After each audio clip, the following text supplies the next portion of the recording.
quand ma clairaudience s'est ouverte. Les 3 premières semaines, c'était l'enfer absolu. Je marchais dans la rue, j'entrais dans un café, au supermarché, et soudain des dizaines de voix explosaient dans ma tête. Des défunts qui hurlaient, qui pleuraient, qui me suppliaient de transmettre un message à la caissière, au mec au coin de la rue, à la dame qui promenait son chien. Je ne connaissais personne, et eux me connaissaient par cœur. Je n'avais pas de bouton « off ». C'était ouvert 24h24, volume maximum. Et puis il y avait la maison. Les entités partout. Des ombres qui passaient dans le couloir, des pas dans la cuisine à 4 heures du matin, des soupirs juste derrière mon oreille. Au début, j'ai paniqué. Puis je me suis dit, tant qu'il ne me touche pas et qu'il me laisse dormir, ça peut aller. On s'habitue à tout, même à vivre dans une gare de l'au-delà. Mais en vrai? Non, on ne s'habitue pas vraiment.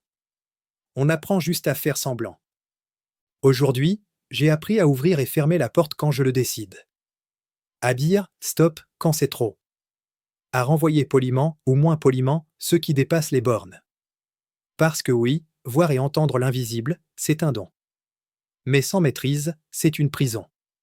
Si toi aussi tu commences à voir, entendre, sentir des choses que les autres ne perçoivent pas. Si tu te demandes si tu deviens fou ou si c'est normal, ne laisse pas la porte grande ouverte sans protection. Lien en description pour un accompagnement si tes facultés s'ouvrent et que tu te sens dépassé. Je sais exactement ce que tu vis. Et je peux t'aider à transformer ce chaos en super pouvoir. Abonne-toi, active la cloche, partage. Parce que personne ne devrait vivre avec 50 fantômes qui crient dans sa tête sans mode d'emploi. Toi, maintenant, tu sais que tu n'es pas seul.